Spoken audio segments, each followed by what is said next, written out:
Simulan natin ang share ko lang. Kulang.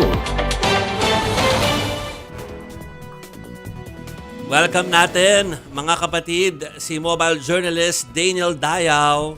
Hi, Daniel! Good evening. Daniel, alam ko na binantayan mo from the start at imbis na simulan natin from the very beginning, deep dive na tayo kay Senator Robin Hood Padilla. Unahin na natin yan. ha? Interesting agad. So, Go, kwentuhan Daniel. mo kami kung bakit nasama ang usapin ng Islam dito sa kanyang pagtatanong kanina. Oo.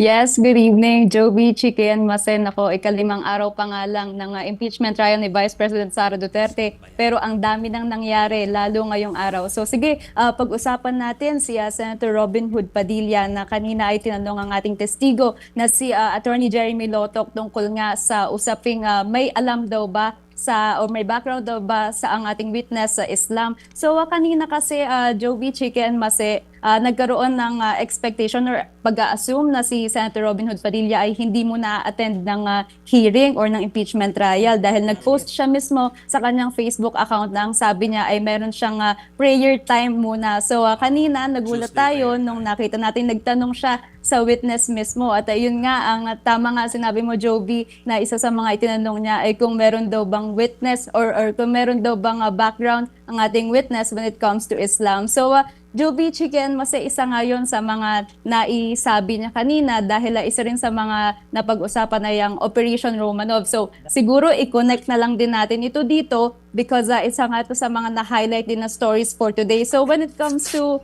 Romanov kasi ito ay when it comes to Romanov, ito yung parang issue ng or historical history when it comes to the Yung family. Oo, yung yes, threat. family. Oh, yeah. So, yun nga, parang ginamit ito ng depensa to use, parang may threats daw ang Vice President din.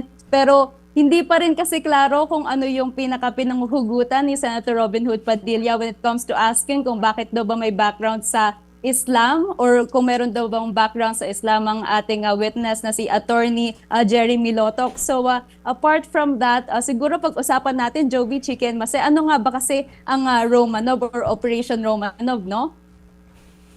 Yes. Okay.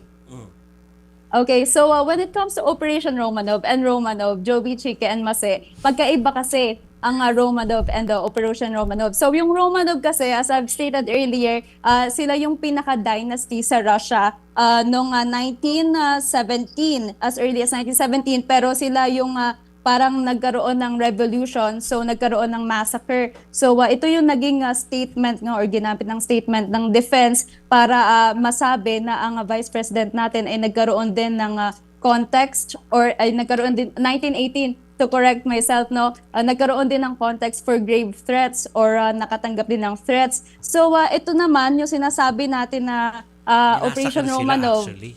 Yes, nasabi siya ni Princess Maui. So familiar ba kayo doon, Joby, Chicken? Yes. Kasi Isa sa mga umattend doon sa press ko na yon.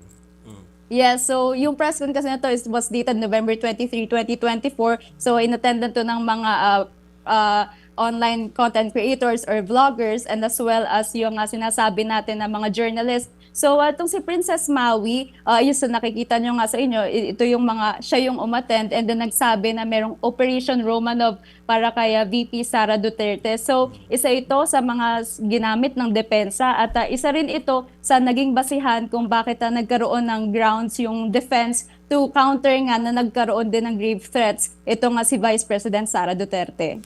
Okay, so kaya si Senator Robin Hood Padilla kanina nag-trending 'yan dahil talagang parang sinabi niya na komunista siya. Narinig mo ba 'yon? Ano kaya ang patungkol ni Senator Robin sa komunista? Anong connotation niya noon?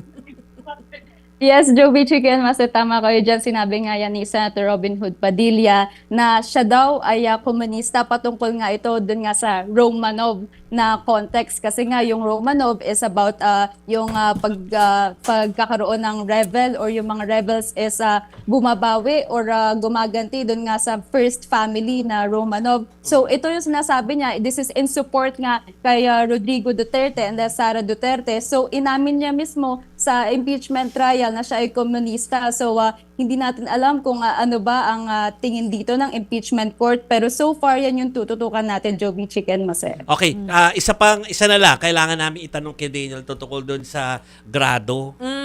80 daw ang grado ng vice-presidente na nagkaroon tuloy ng warning yung si Senator Cheese na doon sa lawyer na maraming lawyers na baka masaktan. 80 daw. Oh, anong grado ba yan, Ano ba Daniel? nangyari doon?